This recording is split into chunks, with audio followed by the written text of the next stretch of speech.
Hello, good morning, good afternoon, welcome. I'm very pleased to be joined by Rodrigo Lobos. Rodrigo is a senior hydrogen developer for Enel Green Power based in Chile. So welcome, Rodrigo. Thank you for joining me. Thank you. Thank you for having me.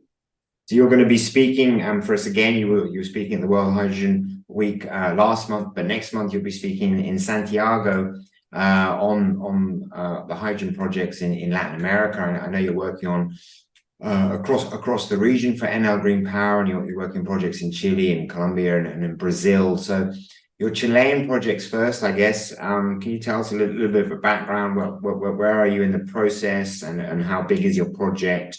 And are you also, I guess, in the phase of the environmental planning permitting process, which I guess a lot of other projects are currently making their way through?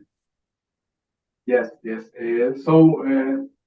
Chile has two hydrogen hubs, the Patagonian hydrogen hub that is in the far south of Chile, and then the Atacama hydrogen hub that is for solar in the Atacama desert. So we are developing a project in both locations. So one project is in Patagonia, that is the most advanced, and this is the continuation of the pilot that is already operating in that region that we developed and constructed with the HIF, our partner in Magallanes. So then we go to the commercial phase, and we're talking about a 300 megawatt wind farm plus a 240 megawatt electrolyzer to produce methanol and then to produce e-gasoline to be exported. So that project is the most advanced of that size, I believe, in the country or in the region even. Yeah. That is already presented the environmental permits. Yeah. And we presented last October for the electrolyzer plus efuels facilities. And we intend that in the first week of December, we were going to present again the wind farm plus transmission line permits.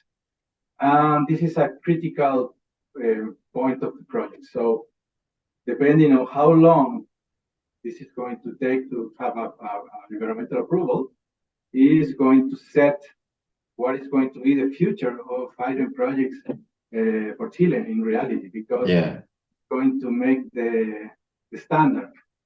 And actually, all the other developers are waiting for us to have this approved so they can know how they have to address this issue so they can have their projects approved. So we're hoping that everything goes well. Yeah, just hoping. For the methanol, how are you producing the methanol, or more to the point, where are you getting the CO2 or COO from, the carbon from? Yes, so for this specific project, the CO2 to create the syngas, so the mix of CO2 and the hydrogen, is coming from a biomass plant. And also we have the alternative to import directly the CO2. But the main option is going to be biomass plant, and also we're talking about projects that are totally isolated of the grid. So in Patagonia there is no grid. So the city of Punta Arenas only have 40 megawatts of grid, so it's not enough. Yeah. So we need to create the grid conditions to operate this, and a biomass plant that also generates energy plus the supply of CO2 helps to achieve these conditions so we can have a working project. So the biomass plant is also going to be part of the project, also providing renewable electricity into the electrolyzers. Exactly. Excellent. Yeah, nice circularity.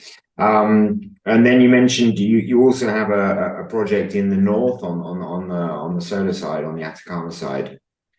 Yes. So Enel in Chile is the largest renewable player with the largest amount of projects operating. But the north of Chile right now has a big issue, that is curtailment, due to the lack of transmission infrastructure. So we are tackling this issue to take this curtailment and also add new renewable plants to produce a large-scale facility to produce hydrogen. And also we are looking to use existing facilities as gas pipelines to retrofit it, so we can inject that hydrogen in the pipeline. 100% mix, it's not a blend, it's 100% mix of hydrogen, and the pipeline transformed into a storage.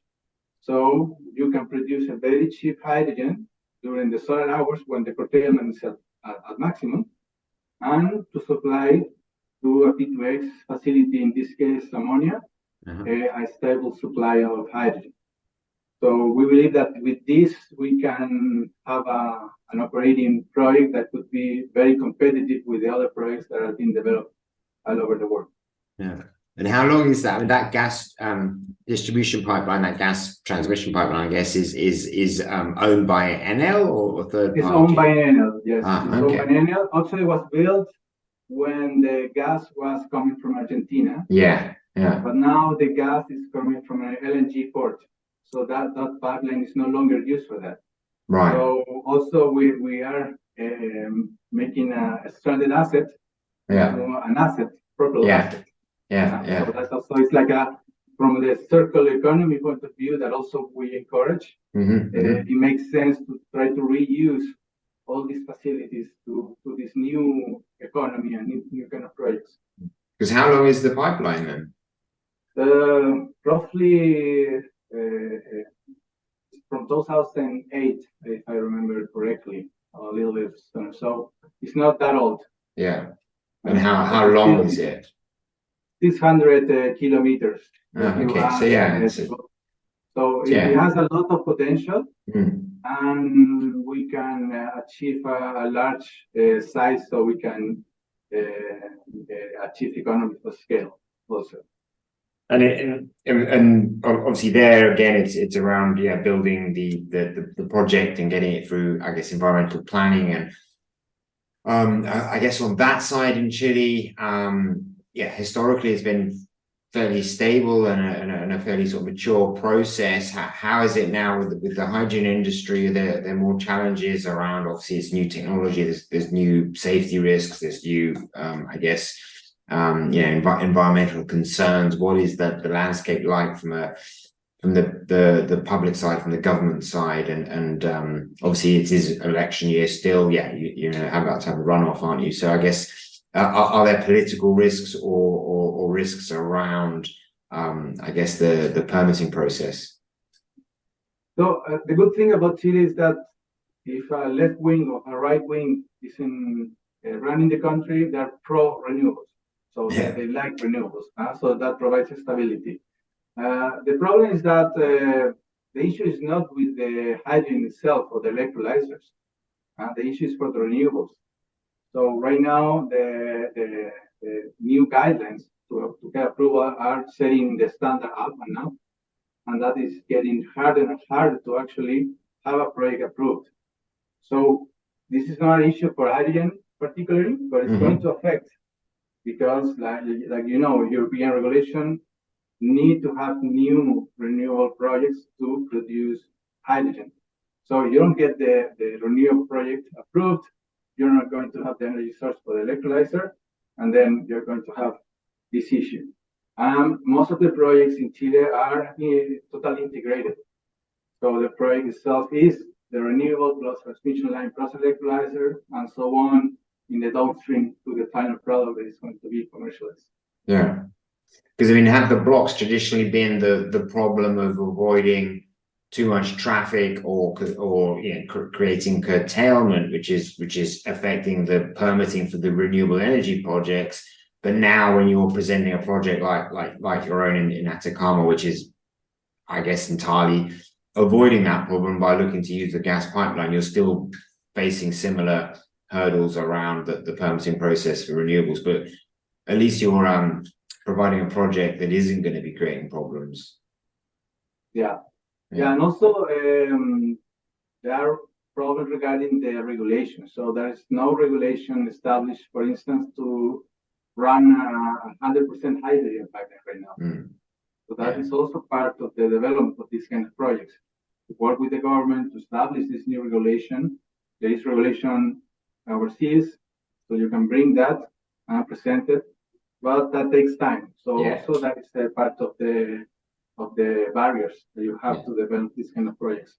No, that's understood. It's a new industry, and new infrastructure, or certainly the repurposing of existing infrastructure for new purposes requires new regulations, and I assume that they all take time. So yeah, many thanks for spending the time to speak to us today. And the project is I guess due. I mean, you're hoping for it to achieve COD